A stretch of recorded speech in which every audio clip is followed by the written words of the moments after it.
Vamos colocar de pé, amada igreja. Nesta hora estamos abrir a nossa Bíblia Sagrada para o ensino desta noite. Nós vamos abrir a Bíblia no livro de Atos dos Apóstolos, capítulo 7.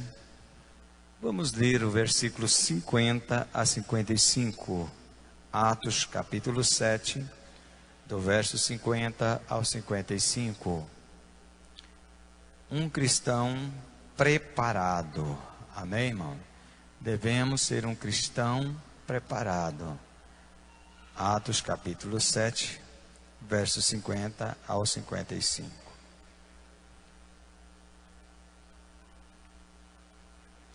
Porventura não fez a minha mão todas estas coisas, homens de duro cerviz, incircunciso de coração e ouvidos, vós sempre resistis ao Espírito Santo. Assim vós sois como vossos pais, a qual dos profetas não perseguiram os vossos pais, até mataram os que anteriormente anunciaram a vinda do justo, ou do qual vós agora foste traidores, dos homicidas. Vós que recebeste a lei por ordenação dos anjos, e não o guardastes, e ouviste eles isto, e enfureceram-se os seus corações, e rangia os dentes contra ele, mas ele, estando cheio do Espírito Santo, fechando os olhos no céu, viu a glória de Deus e Jesus, que estava à direita de Deus. Amém? Tomai-vos assento, que Deus o abençoe em Cristo Jesus. Meus irmãos, nós queremos falar da personalidade do diácono Estevão, um grande homem de Deus, que teve a coragem de afrontar alguns sábios da sua época. Ele teve a coragem de demonstrar o conhecimento do aprendizado que ele tinha da palavra de Deus. Sendo ele apenas um diácono, ele, entre alguns que ele intimidaram, que temeram diante do sumo sacerdote, Estevão teve coragem de colocar em prontidão para demonstrar o conhecimento da palavra de Deus. E ele mostra ao sacerdote, aqui no texto que nós vimos, que eles tornaram perseguidor da palavra de Deus, tentando se defender a lei e esquecendo da promessa do Senhor Jesus Cristo. Estevão confronta aos grandes sábios diante desta situação. Mas o salmista, ele demonstra que para todo aquele que prega a palavra de Deus, para todo aquele que se disponibiliza em levar a mensagem de Deus, tem alguém para perseguir, tem alguém que vai procurar a julgar, tem alguém que vai procurar a incriminá-lo, caçando qualquer culpa para culpá-lo. E com Estevão também não foi diferente. O salmista, ele escreve no Salmo 103, versículo 14, pois ele conhecia as nossas transgressões, e lembra-se de que nós somos pó. O que ele está dizendo? Devemos dar graças a Deus porque ele conhece a nossa fragilidade. Deus conhece que nós somos frágeis. Deus sabe da nossa fragilidade. Mas mesmo nessa fragilidade, Estevão não intimidou. Diante de um sinédrio, diante de grandes homens da lei, escribas, sacerdote, ele não intimidou em defender a palavra de Deus, em defender a pregação do Evangelho por intermédio do Senhor Jesus Cristo. Nós vimos aqui em Atos capítulo 6, o versículo 3, vamos ler lá, irmão? que Estevão não intimida. Ele coloca a sua boca para falar a verdade, ainda que pudesse custar a sua vida. Mas ele tinha a presença do Espírito Santo. Ele não foi escolhido por um acaso. Ele não foi escolhido porque era um rapaz bonitinho. Ele não foi escolhido porque era um homem formado. Ele foi escolhido porque ele tinha o Espírito Santo de Deus. Vamos comprovar isto da Bíblia? Vamos ver Atos capítulo 6, o versículo 3. Quem encontrou, lê para nós.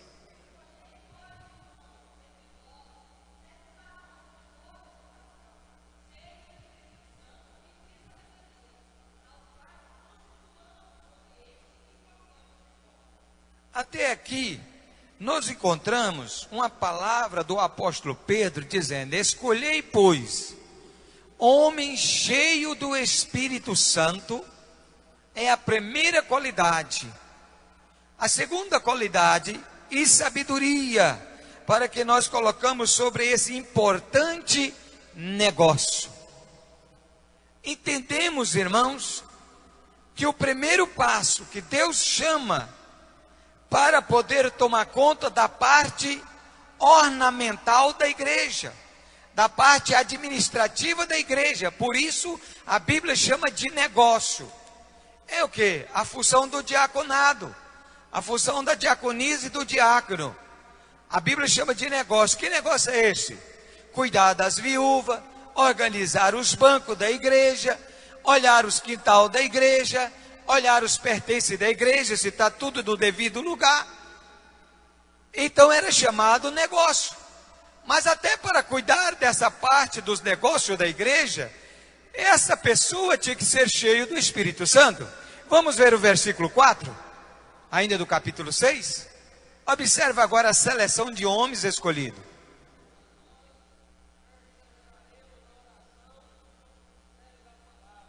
Ainda o 5, pastor.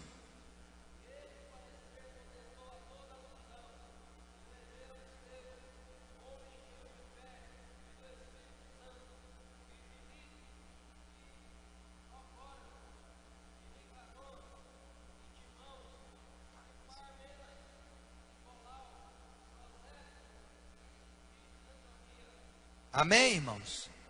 Vocês observaram quem estava na primeira linha figurada aqui? Olha, este parecer contentou a toda a multidão. E elegeram quem em primeiro lugar? Estevão. Por quê? Porque vem aí homem cheio de... Homem cheio de fé, em primeiro lugar. E em segundo lugar, do Espírito Santo. Às vezes, irmão, nós queremos fazer a obra de Deus apenas por ter apenas uma boa aparência, às vezes por ter apenas boa vontade, mas não temos fé. E falta também a presença do Espírito Santo. É importante nós observarmos aqui que os anjos, pastor Dito, queriam vir pregar o Evangelho. Os anjos, eles só cumprem ordem. Anjo não tem fé e também não tem Espírito Santo. Ele só cumpre ordem. Vai, ele vai. Vem, ele vem. Então aqui precisava ser humano. Aí ele disse: escolhei homens. Não escolhe anjo. Escolhei homens cheio de sabedoria, de fé e do Espírito Santo, para que tome posse desse negócio. É a parte administrativa da igreja, desde o tesoureiro, o auxiliar, o técnico de som, o da mídia, da data show, os instrumentistas, homem cheio de fé, de coragem e do Espírito Santo. Não pode ser qualquer pessoa, para que possamos fazer a obra do Senhor Jesus Cristo, irmãos. Primeiro lugar, temos que ter fé. Segundo, buscar a presença do Espírito Santo. Muita gente boa para fazer a obra de Deus, muita gente com boa aparência, bom conhecimento, mas está faltando o batismo do Espírito Santo, está faltando línguas estranhas, está faltando a presença do Espírito Santo. Às vezes a pessoa tem vontade, tem boa aparência, tem bom conhecimento, boa leitura, mas não tem fé e nem tem o Espírito Santo. Falta a presença do Espírito Santo, falta fé. Ô irmão, amanhã nós vamos fazer um culto e eu preciso do seu apoio, eu preciso. Irmão, acho que não vai dar não. Eu não dou conta desse negócio, eu não gosto muito dessas coisas. Irmão, se esse indivíduo não tem fé nem para começar o ministério, depois que ele chega aqui, muitos, irmão, camufla. Aí ele estaciona, ele para. Há muitos que você chama ele para ir na cadeia fazer um culto. Vou não, lá não é lugar de crente não, lá é lugar de bandido. Você está enganado, irmão, porque tive preso e não fosse me visitar. Lá é lugar de pregador, sim. Lá é lugar de evangelista. Irmão, vamos lá no hospital para pregar a palavra de Deus. Vou lá não, lá é lugar de doente. Não é lugar de crente não. Estava enfermo, não me foste ver. Irmão, vamos lá no Sem Terra dirigir um culto. Me faltava o pão de cada dia, eu estava nu. Não me deste nada para vestir nem para comer. Como que não é o nosso lugar? Aonde que é o nosso lugar de pregar o Evangelho? Aonde devemos ir fazer a obra do Senhor Jesus Cristo? Eu nunca parei, irmão. Eu vou para a beira do córrego, eu vou lá na chácara, eu vou lá na fazenda. Eu nunca parei de pregar o Evangelho. Eu estou sempre por aí com um irmão ou outro. Ontem nós estávamos lá para a beirada da fazenda, mas o pastor Edilson, mas a missionária, levando ali a palavra, cultuando com aqueles irmãos. Antes de ontem nós estávamos lá noutra fazenda pregando a palavra na beira, da fazenda lá do pessoal. E nós levamos a palavra com o pastor Pedrinho, pregamos o Evangelho. Estava lá no frigorífico pregando a palavra Evangelho. Eu não parei, mas tem irmão que ele acha porque ele subiu num tamanco, ele não pode mais humilhar. Agora, irmão, eu já tenho um nome de missionária. Agora, irmão, eu já tenho um nome de diácono, eu já tenho uma divisa, eu tenho uma separação. Mas você foi separado, foi para fazer a obra de Deus. Você não foi separado para ficar tafuiado dentro da sua casa. Não foi preparado para ficar lá parado. Não é só cabido de paletó. Não é só um nome ou uma carteirinha de missionária, nem de diácono e nem de diaconisa. Foi separado homem cheio de boa reputação, de fé e de coragem, para tomar conta desse negócio. Jesus não deixou os anjos vir pregar. Ele escolheu a nós para fazer a sua obra. E eu quero que a igreja entenda que a partir desse ano, um palavreado assim um pouco até meio esquisito, né? Mas nós vamos enfiar a cara na evangelização. É o irmão Araújo naquela ponta, é o irmão Claudinei naquela ponta, é o Daniel lá naquela ponta, é o pastor Edilson daquela outra, é o pastor Pedrinho nas fazendas, é o irmão Marcelo nas idosos. Vamos começar, irmão, a criar um despertamento. E eu estou precisando com urgência de uma pessoa despertada, inteligente, né? Para ir agora para a cadeia. Vai ser preso? Não, pastor. Eles mandaram me pedir que quer um culto da Assembleia de Deus lá na cadeia. As pessoas estão pedindo a presença da Assembleia de Deus lá. Quando chega um promotor na cidade, a primeira que ela manda uma carta é para o pastor. Quando chega o juiz, o primeiro que ele manda a carta é para o pastor. Acabou de assumir agora a promotora e ela mandou uma carta, não é isso, irmão? Pedindo a presença do pastor, que é conselheiro, que vai à cadeia, que vai ao hospital, que vai lá naqueles lugares difíceis e leva a palavra de Deus. Mas e os companheiros? As companheiras? Nós estamos querendo apenas uma credencial. A tarde de louvor está aí trabalhando. O círculo de oração está trabalhando. Não podemos, irmão, se você está parado, porque o pastor não colocou uma divisa, une com a equipe dessa, une, começa a mostrar serviço, que na próxima etapa, seu nome vai vir na frente. Mas se você se esconder, porque o pastor não me chamou, ou o pastor pôs o presbítero maior do que o diácono, ou o pastor pôs o evangelista maior do que o presbítero, eu não vou fazer nada. Irmão, Deus não olha para a divisa de ninguém. Deus não está procurando divisa. Deus está procurando pessoa que tem coragem, pessoa que tem fé, pessoa que seja cheio do Espírito Santo. Nós tinha doutor fazendo a obra de Deus, mas nós tinha pescador também. Nós tinha curtidor de couro. Nós tinha gente de todo jeito pregando o evangelho no templo de Jesus. E aqui um diácono. Aqui da Bíblia está dizendo um diácono. Escolha aí entre eles 7 homens. Estava lá Estevão, cheio de fé, cheio do Espírito Santo, cheio de sabedoria. E ele não parou, ele foi pregar a palavra de Deus, ainda que lhe custa a vida, mas ele estava pregando. Olha, irmão, nós mandamos um ônibus para dirigir o culto com 10 pessoas. Um ônibus pode levar 20, 30 pessoas. Mas os irmãos estão todos acomodados. Eu não vou entrar nesse ônibus velho. Eu não vou. Foi vocês que compraram um ônibus velho. Se vocês quisessem um ônibus novo, tinha que contribuir para comprar um ônibus novo. Então vamos trabalhar enquanto é dia. A métola, irmão, de quadrimestral é de 10 a 20 pessoas para ser batizado. Esse campo de trabalho está estacionado. Está parado. Nós não estamos rendendo nada. E é preciso ganhar alma para o reino de Deus. O meu ministério é de ganhar alma para levar para o céu. E as ferramentas somos nós, somos vocês. É nós que Deus tem usado.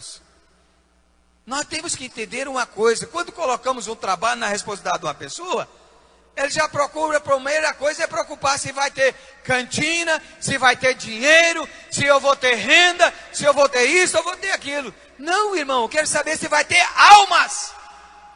A minha preocupação não é o tamanho da festa, não é o tamanho do bolo, não é o tamanho do salgado. A minha preocupação é quantas almas levantou a mão para Jesus.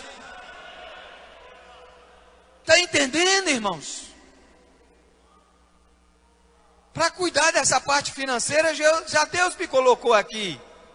Agora eu preciso de alguém que me ajude a ser ganhador de almas. E é isto que Estevão estava fazendo. Era isto que ele estava divulgando. Estevão era um homem cheio de sabedoria e de posição na palavra. Ele não intimidava. Veja o versículo 9 agora do capítulo 6, Atos dos Apóstolos, versículo 9. Olha aí, irmão. Olha os homens que ele estava anunciando o evangelho.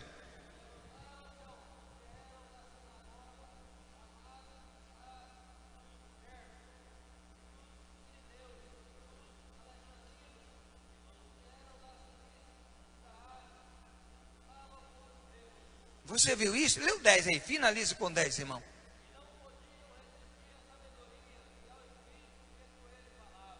Você está entendendo isto, irmão? Um diácono. Olha, irmão, que estava ali. Olha, era um concílio, né? Era o chefe da sinagoga dos libertinos, né? Era ali da Cirícia, os alexandrinos. Só homem de alta estrutura e capacidade. E lá estava Estevão ministrando a palavra que nós lemos aqui no tema da palavra de Deus. No tema capítulo 7, lá estava Estevão dizendo: os vossos pais não aprenderam nada, os vossos pais se tornaram assassinos da fé, vocês estão fazendo a mesma coisa. Aonde estão aqueles que vocês ajudam? Aonde estão as almas que vocês ganharam? Estevão começa a pôr o dedo no nariz deles e começa a mostrar a verdade. E eles ficam tão intimidados com Estevão que preparam para matá-los. Ainda que me custe a morte, mas nós temos que pregar a palavra de Deus, temos que anunciar o evangelho da salvação. Tem muita gente que levanta a mão, meus irmãos, tem muita gente que aceita Cristo, recebe o ministério, mas faz igual esse camarada aqui. Você quer ver? Abra aí, Mateus capítulo 26, versículo 69. Mateus 26, verso 69. Homem chamado, homem escolhido, homens que andavam com Jesus. Mas olha o que acontece.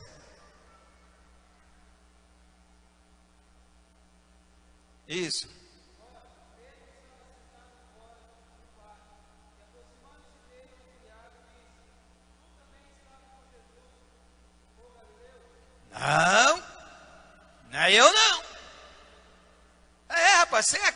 Assembleia de Deus. Não é eu não. Irmão, você... Não. Você é Pedro, rapaz. Você estava com ele. Eu conheço. Eu sou a criada aqui do palácio. Eu já vi você trazer peixe aqui muitas vezes aqui na porta do palácio, rapaz. E vejo você andar com Jesus aí pela rua. Eu faço compra para o palácio, eu vejo você por aí pregando. Não, não é eu não. Vê o versículo 70. Olha aí. Mas ele negou diante de todos, dizendo, não sei o que diz. Quantos obreiros que estão fazendo isto? Veja o 71.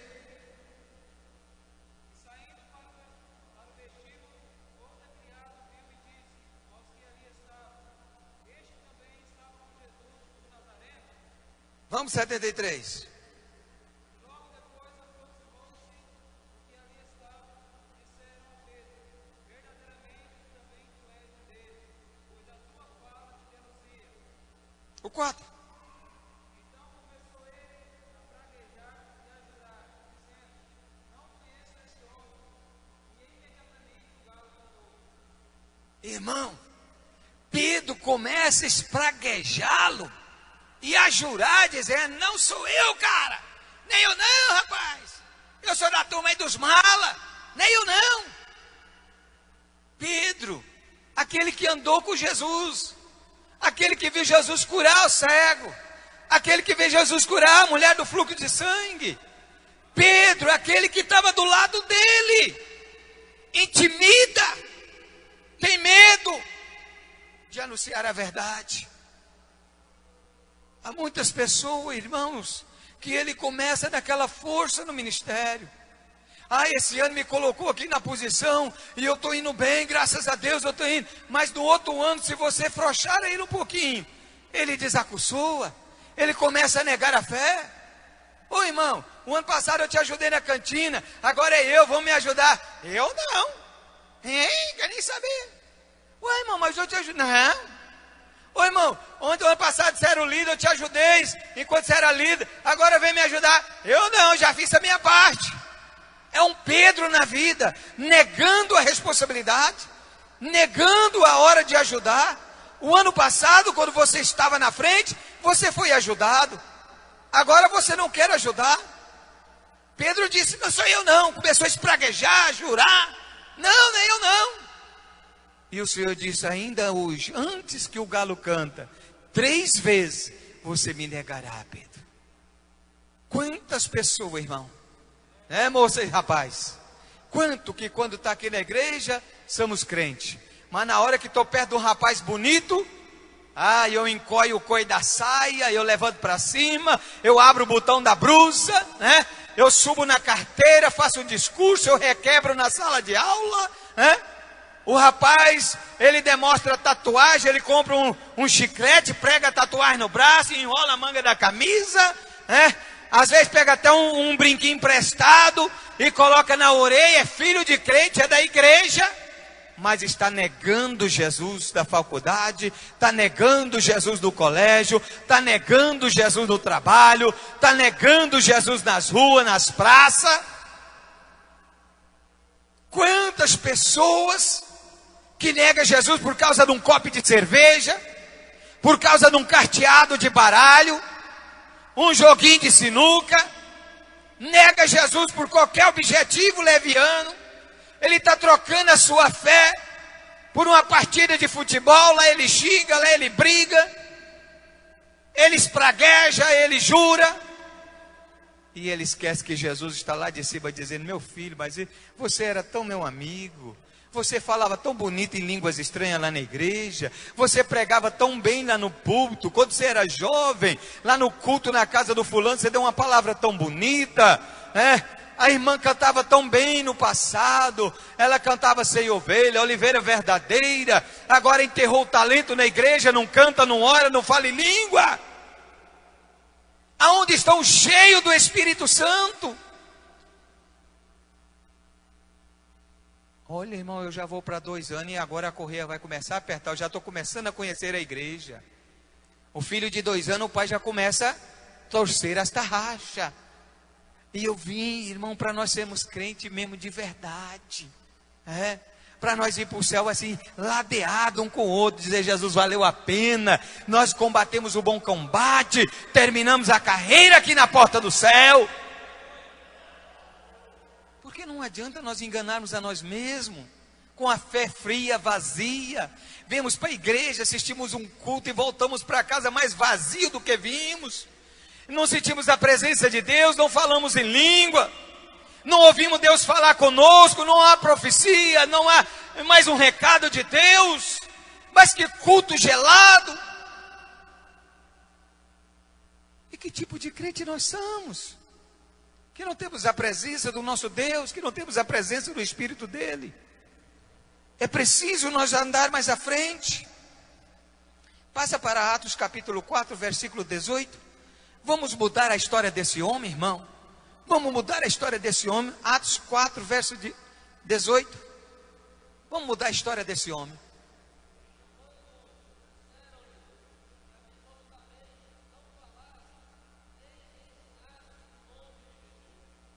Ainda 19, irmão.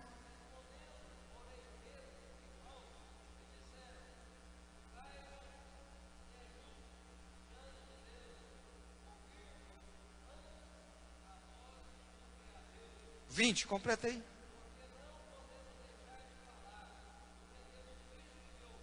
Amém, irmão? Olha a diferença agora do homem cheio do Espírito Santo. Agora Pedro tinha passado por Atos capítulo 2 e ele foi cheio do Espírito Santo. Agora ele vai de novo para o Sinédrio. Aqueles mesmo que um dia ele negou, interroga ele. Ele disse: agora vocês querem me fazer calar? Julga vocês ser melhor do que meu Deus, o Jesus que morreu na cruz? Acha que eu vou parar de pregar e anunciar porque vocês estão me pressionando? De maneira nenhuma eu vou parar de pregar a palavra de Deus. Eu vou continuar dizendo que Jesus cura, salva e batiza com o Espírito Santo. Quem pode levantar sua mão e dizer glória a Deus? É para isso que o Senhor nos chamou. Foi para isso que o Senhor nos convidou para esta obra. Ele não chamou para nós tomar cargo. Ele não chamou para me ser pastor. Ele não me chamou para ser evangelista, para ser diácono. Ele me chamou para ir por todo mundo e pregar o evangelho a toda criatura. É para receber um ide da parte dele. As posições são coisas humanas. As eclesiásticas são coisas humanas. É importante que nós obedecemos a partes eclésias da igreja. Mas quando se trata da evangelização, é desde o mais pequeno até o mais grande. Estão tudo na mesma responsabilidade de anunciar a salvação. É a ovelha que gera ovelha.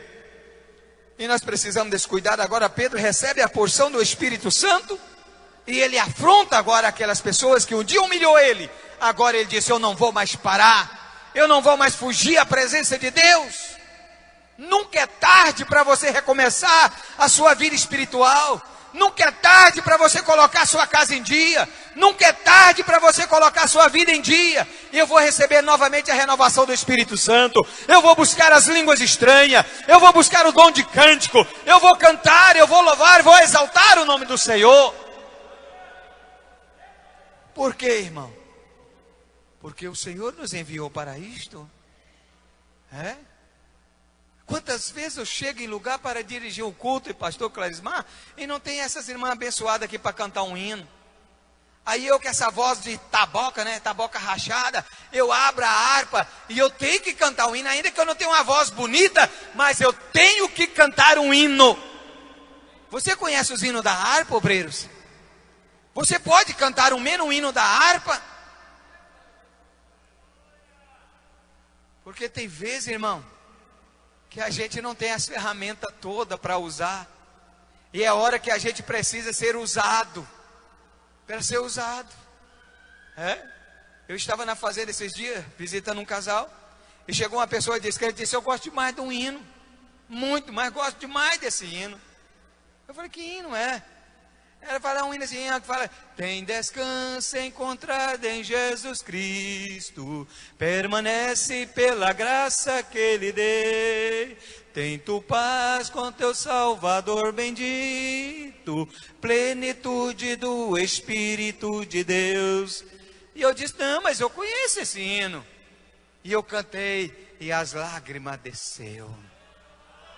Ah, eu tenho esse descanso, eu quero ter esse descanso, eu quero encontrar Jesus. A minha mãe foi crente, eu cresci na igreja, e eu saí da igreja para casar, e não dei conta mais de voltar, mas eu quero voltar. Quem sabe tem hora que você precisa cantar, irmão.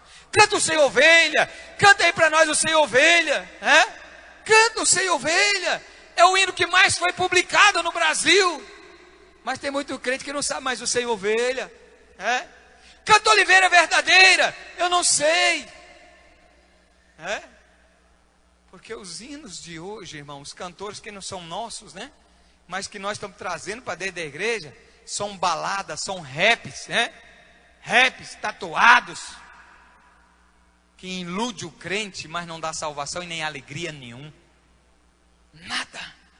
São tambores vazios como no carnaval, sino que retine, mas que ninguém dá glória a Deus.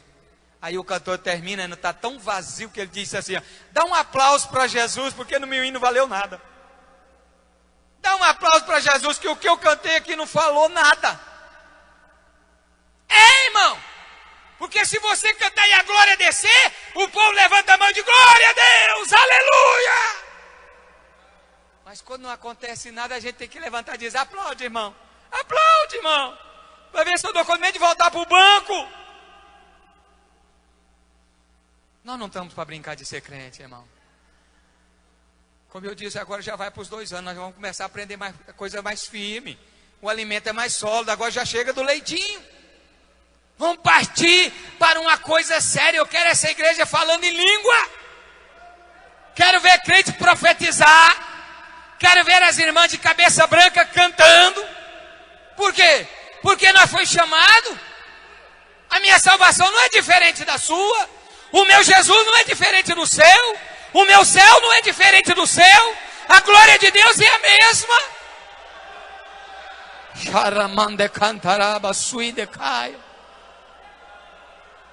É disso que Jesus precisa. É que você sinta que Ele está falando com você. Que você sinta, Jesus, eu estou sentindo. Eu não estou perdendo meu tempo na igreja. Eu estou sentindo algo mover o meu coração. Ainda que está apertando, ainda que está machucando, ainda que está doendo. Mas eu estou sentindo a tua presença.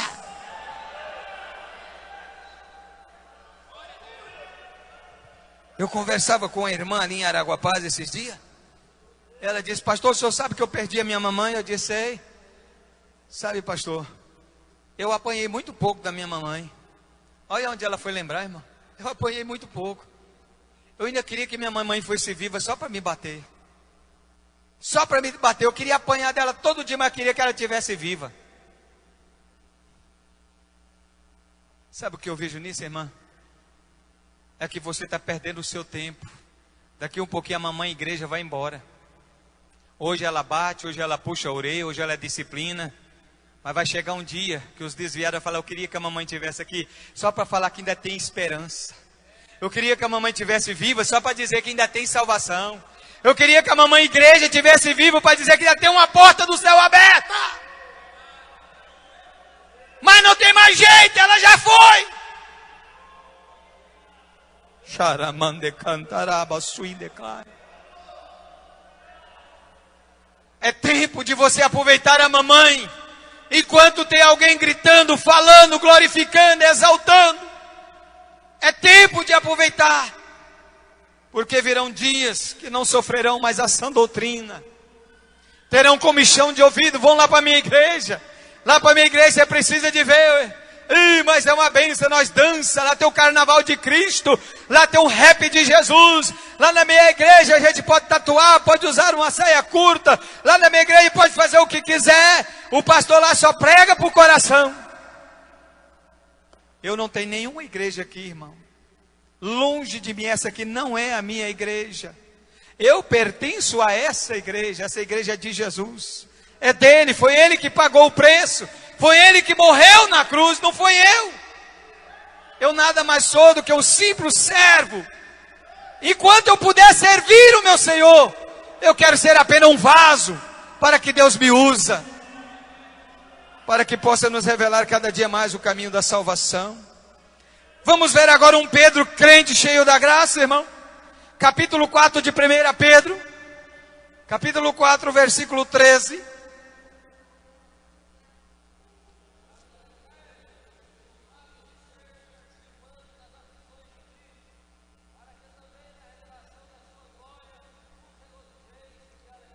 Passa lá para o versículo 16, irmão. Lê aí, fecha aí para mim.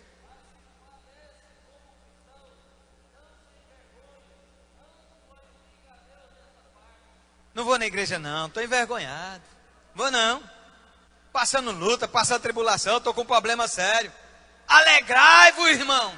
É hora de você correr para os pés de Jesus. É hora de você abraçar com a cruz agora, de Jesus ter misericórdia. Você é participante das aflições. Você é participante das lutas. É Deus te chamando para perto. Quando o filho está doente, o pai chama ele para perto. A mãe chama ele para perto, está testando a febre, está vendo se a dor passou, se a luta passou. Você é participante das aflições. Mas se padecer com Cristo, não se envergonha. Antes se glorifica a Deus nestas partes. Não se envergonha. Ah, pastor, eu ia na igreja, eu estava bem, tinha uma empresa, tinha carro, tinha tudo. Agora não tem nada, eu tenho que ir para a igreja a pé. Mas vem assim mesmo, irmão. Você é participante das aflições. Você faz parte do sofrimento. Amanhã Deus te restaura. Amanhã Deus te levanta. E aí você vai dizer, irmão, eu sei viver na abundância e sei viver também no sofrimento.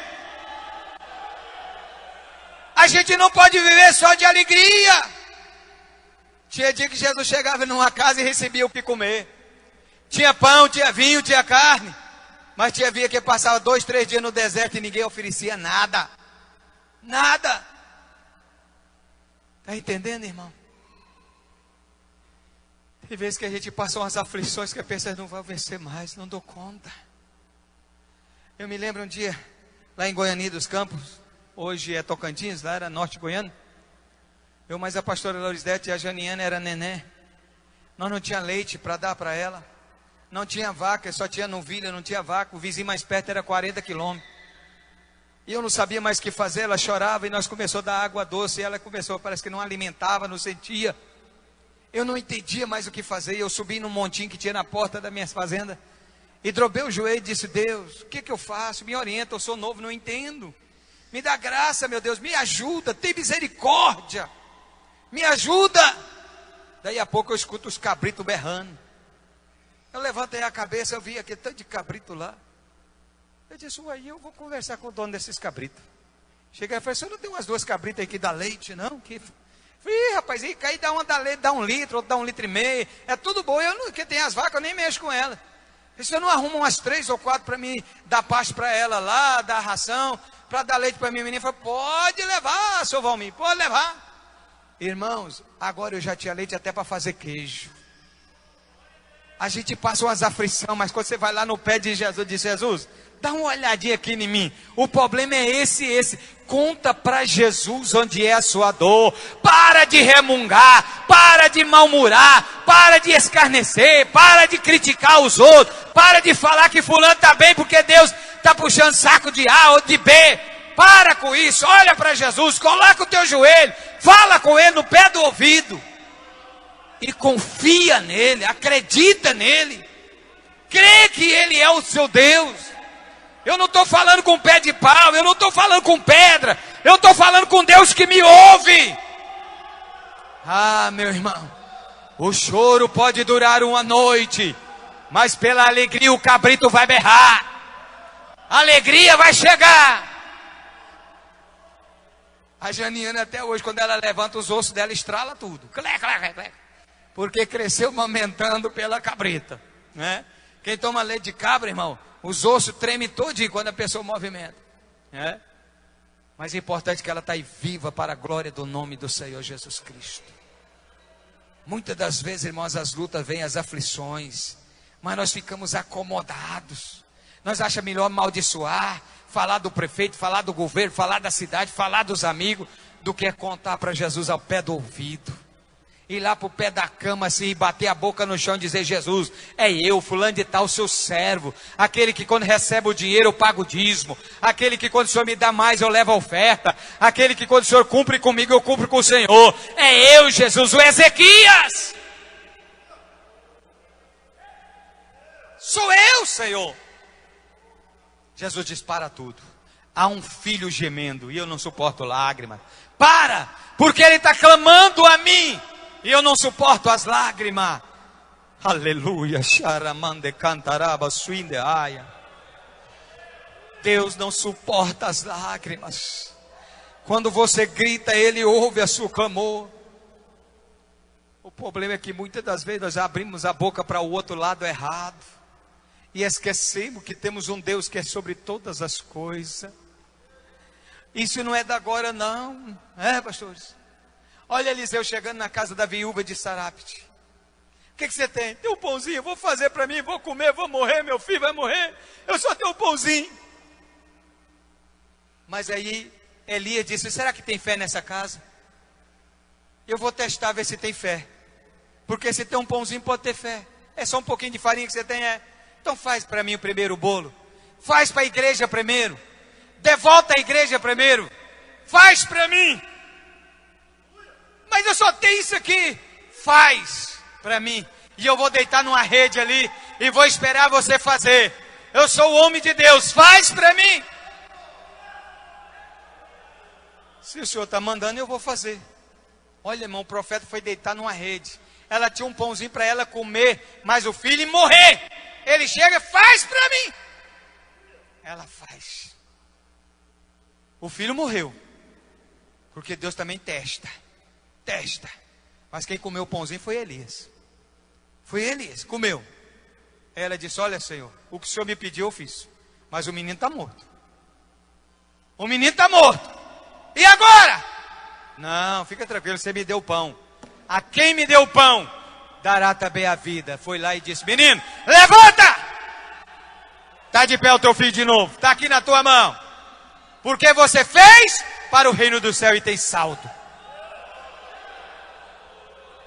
O problema, irmão, é que tem crente que se der uma banana para a igreja, ele reclama para o marido, reclama para a esposa, reclama para o vizinho, reclama para a irmã. Essa igreja está tomando tudo que nós temos, a igreja está pegando isso, a igreja... Aí Deus disse: até o que tem será tirado. Até o que tem vai acabar. Porque você come porque eu te dou. Você bebe o que eu te dou. E você está reclamando?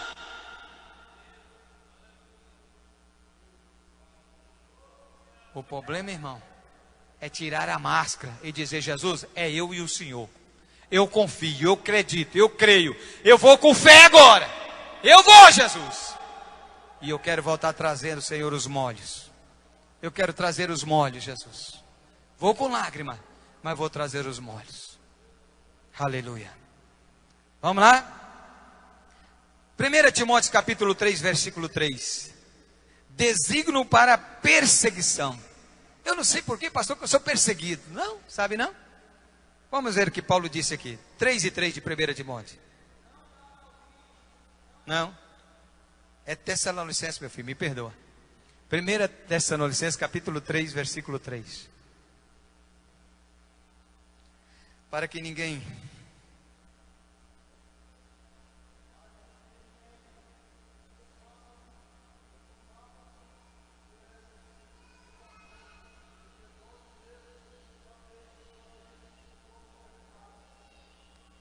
Vocês entenderam? Para que ninguém se comova por esta tribulação, porque vós mesmos sabeis que para isso foste ordenado. Pastor Marquinhos, mas eu estou numa luta, estou numa tribulação, estou num problema. Você acha que eu vou comover? Isso indica que você é um crente fraco sem fé. É um crente fraco sem fé. Não vai comover ninguém. Ninguém. Está dizendo aqui. Você acha que vai comover? Não vai não. Está entendendo? Não vai não. Você precisa ser inteligente. Um dia meu pai me entregou uma vara de anzol, a linha, o anzol encastou e ia chumbado. Disse: meu filho, faz a sua vara para você pescar. Pegou o meu irmão mais velho, Paulo, disse: também aqui está a sua. Faz a sua vara para você pescar. Aí eu fiquei esperando o Paulo fazer. E cheguei para ele e disse: eu não sei fazer, como é que eu faço? Ele olhou para mim e disse: fala para o papai. Fala para o papai. Eu olhei, a coragem não dava. Ele era de dura servir. Se ele falasse uma coisa, tinha que ser aquilo. Eu disse: eu vou pelo menos tentar, né? E estou lá tentando. Eu dava uma linha, quando eu puxava, o nó passava dentro ali. Zzz, tap, saía. Dava outro, passava, zzz, tap, saía. Quando ele viu que eu tinha tentado umas 3 vezes, ele disse: Valmir, vem cá. Sabe que você é muito burrinho, meu filho? Como é que é, pai? Você é muito burrinho, meu filho. Disse: não, eu estou pelejando. Eu falei: por isso.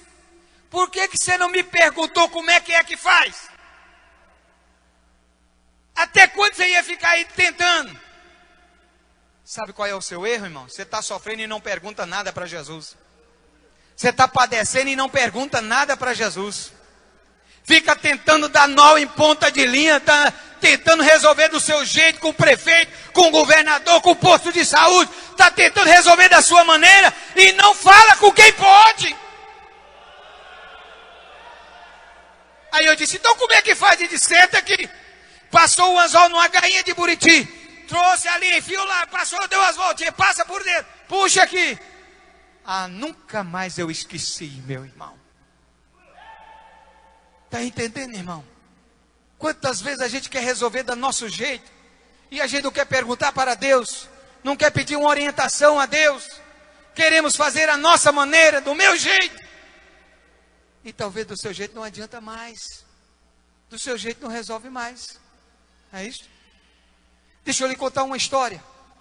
Um rico fazendeiro do estado do Mato Grosso. Ele criou 2 filhos. Um deles disse: pai, eu não quero viver nessa fazenda.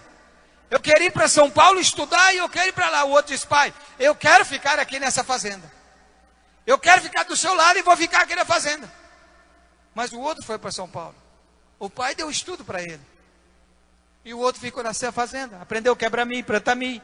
Aprendeu a plantar feijão, plantar tudo. E o outro foi para São Paulo e foi estudar. Daí a pouco ele formou engenheiro agrônomo. E ele voltou para visitar os pais. E o pai chamou o rapaz e disse: agora, vocês 2, eu tenho uma lavoura aí, 100 alqueires de milho plantado aqui no Mato Grosso. E a metade é de um e a metade é de outro. E vocês vão colher. Mas agora se vira. O formado foi na cidade, alugou uma colhedeira. O da roça foi comprar 10 balai. 10 balai, irmão. Como é que está a sua vida, irmão? Você está comprando balai? Sai do comodismo, irmão. Vai estudar a Bíblia. Vai buscar conhecimento na graça. Vai buscar sabedoria no Espírito Santo. Vai buscar conhecimento da palavra de Deus. Ouve o pregador. Ah, eu tenho o celular lá em casa, está desperdiçado, eu fico jogando o dia inteiro. Vai procurar uma mensagem, alguém que prega. Tira uma mensagem dessa mensagem. Vai procurar um pregador que usa a Bíblia. Tira dessa mensagem uma mensagem. Comece a executar o seu ministério. Ou você vai comprar balai, irmão. Você já imaginou colher 50 alqueiros de milho carregando no balai, irmão? Enquanto tem uma colhedeira que não precisa você quebrar, não precisa você enfrentar o timbete, não precisa do carrapicho, ela vai te dar um milho ensacado. Mas tem crente que gosta de sofrer. Enquanto eu tenho água viva, ele está cavando cisterna de água rota. Conta para Jesus onde é a tua dor. Conta para Jesus. Cadê a esposa do Claudinei? Está ali. Chegou para mim que chorando: pastor, Deus abriu uma porta, mas está fechando outra, pastor, não sei o que eu faço. Olhei para ele e disse: minha filha, você confia em Deus? Confia. Então as 2 portas é sua, vai em paz. Quando foi no dia, chegou aqui chorando: pastor, deu certo as 2 portas, pastor, graças a Deus, as 2 portas. Você tem um Deus que tem colhedeira. Você tem um Deus que te dá tudo. Mas aonde está a tua fé? Se Estevão não confiasse na fé, se Estevão não buscasse a presença do Espírito Santo. Está aqui os meus filhos, da minha esposa. Eu nunca bombei em uma prova. Nunca. Nem no Arraiz. Que uma das provas mais difíceis é ser piloto de barco. Eu não bombei. 150 perguntas. Você só pode errar 20. Eu acertei 135. Nunca bombei. Mas eu nunca sentei numa cadeira sozinho, meu irmão. Jesus, vem comigo. É eu e o Senhor. Olha essa mão aqui agora, Senhor. O Senhor é que vai usar. Se aqueles jovens que estão lá fora no bebedouro tivesse aqui dentro, não ia bombar, né, irmão? Ia passar de ano, mas não aprende. Vem para a igreja e fica lá bebendo o barril todinho de água. Amém? Tinha que estar aqui dentro aprendendo com Jesus. Quando for na hora da prova, lá do Enem, eu vou passar, valorizar o dinheiro do papai. Quando for lá na hora da faculdade, na prova para ser doutor, na prova para ser um mestre advogado, eu não vou perder, eu vou passar. Mas perde o tempo na igreja, perde o tempo na escola, perde o tempo que está vivendo. Vai ficar velha e não vai aprender nem cardar nem fiar. Sabe por quê? Porque desprezaram a casa de Deus. Enquanto eu tinha água viva, você estava cavando cisterna de água rota. Rota. Há poucos dias a juíza mandou uma família para me aconselhar aqui. Aquela mãe chegou para mim e disse: olha, pastor, eu estou numa aflição tão grande. Porque a minha menina, eu tinha acabado de chegar aqui aqueles dias. A minha menina tem que fazer a faculdade de farmácia. É o último ano dela, pastor, e eu não dou conta de investir, não tem jeito, não tem como. E eu orientei ela a ir a Goiânia, consegui todas o que ela precisava. E aquela mãe correu para lá. Sabe o que ela fez hoje, irmão? Está aqui o Valmir Júnior que veio. Ela chegou ali no gabinete: pastor, eu vim aqui chorando, agradecer. Minha filha acabou de formar, pastor. A minha filha agora é formada. Minha filha está formada, pastor. Pastor, eu sou uma mulher solteira, não tinha nada, não tinha esperança. Mas quando o senhor me deu aquela palavra, pastor, hoje a minha filha está formada. Podia ser uma irmã aqui da igreja que estaria recebendo essa bênção. Mas temos que dar para as pessoas lá fora. Temos que dar para a pessoa que não crê, que não confia. Eu tenho que distribuir com ele. Enquanto vocês têm uma fonte de água viva, está bebendo água rota. Vai para o pé da cama, irmão, bota a tua boca no fogo, fala: Jesus, vem cá, senta aqui comigo, Jesus, o Senhor é meu Deus, eu estou te convidando para entrar na minha casa, vê minha despensa, vê minha geladeira, vê meu carrinho velho, vê Jesus na minha casa, vê, Senhor, o meu trabalho, Senhor, eu tenho muitos anos nessa profissão, está na hora, Senhor, de o Senhor me levantar. Conta para Jesus onde é a sua dor. Levanta, irmão, fica de pé. Senhor meu Deus, tome nas tuas mãos teu servo, a tua igreja. Fala melhor ao coração de cada um deles, ó Pai. Eu te peço agora que o abençoa, que fortifique a fé, que acrescenta o conhecimento de cada um deles. Senhor Jesus, enche cada um da unção, para que possam receber as milagres, as bênçãos, porque até os cachorrinhos, Senhor, come da migalha que cai da mesa do Senhor. Quanto mais os teus filhos, que tem um manancial de água viva. Sendo assim, ó Deus, eu abençoo o teu povo e o faço em nome de Jesus. Amém?